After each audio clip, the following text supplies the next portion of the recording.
Welcome to my channel.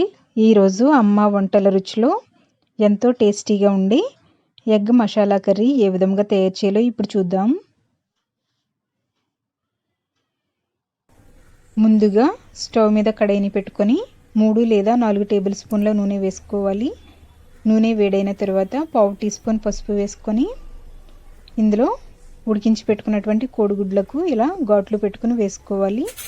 నేను ఇక్కడ 4 కోడిగుడ్లు తీసుకున్నాను.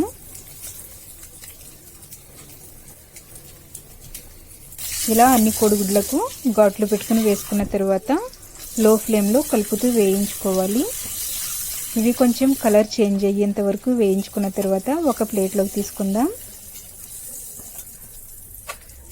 తరువాత అదే నూనెలో తరిగి పెట్టుకున్నటువంటి ఉల్లిపాయలు 1 కప్పు, తరిగి పెట్టుకున్న పచ్చిమిరపకాయలు 3 లేదా 4 వేసుకొని లో ఫ్లేమ్లో కలుపుతూ వేయించుకోవాలి.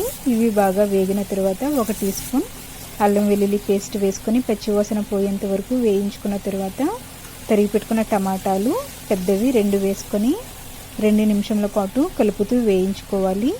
తరువాత రుచికి సరిపడినంత ఉప్పు వేసుకొని అంతా బాగా కలుపుకుందాం. ఇలా కలుపుకున్న తర్వాత మూత పెట్టుకొని లో ఫ్లేమ్లో 3 నుంచి 5 నిమిషాల వరకు ఉడికించుకోవాలి. 5 నిమిషాల పాటు ఉడికించుకున్న తర్వాత ఇలా టమాటా ముక్కలు బాగా మగ్గుతాయి. దీనిని బాగా కలుపుకొని 1 టీ స్పూన్ ధనియాల పొడి, 1/2 టీ స్పూన్ జీలకర్ర పొడి, 2 టీ స్పూన్ల కారం వేసుకొని ఒకసారి అంతా బాగా కలుపుకుందాం.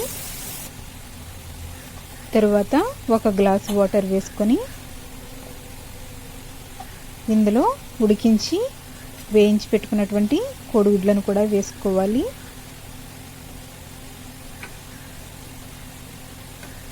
నెమ్మదిగా ఒకసారి కలుపుకొని మూత పెట్టుకొని మీడియం ఫ్లేమ్లో 3 నుంచి 5 నిమిషాల వరకు ఉడికించుకోవాలి. ఇలా 5 నిమిషాల వరకు ఉడికించుకున్న తర్వాత 1/2 teaspoon garam masala powder వేసుకొని ఒకసారి అంతా బాగా కలుపుకొని మూత పెట్టుకొని ఇంకొక 2 లేదా 3 నిమిషాల వరకు మీడియం ఫ్లేమ్లో ఉడికించుకోవాలి. తర్వాత కొద్దిగా కొత్తిమీరను వేసుకొని నెమ్మదిగా ఒకసారి కలుపుకున్న తర్వాత స్టవ్ ఆఫ్ చేసుకుందాం. మసాలా ఎగ్ కర్రీ రెడీ అయ్యింది. ఇది మసాలా ఎగ్ కర్రీ కాబట్టి నేను చింతపండు రసం ఏమీ వేయలేదు. ఇష్టం ఉన్న వాళ్ళు చాలా కొద్దిగా చింతపండు రసం వేసుకోండి.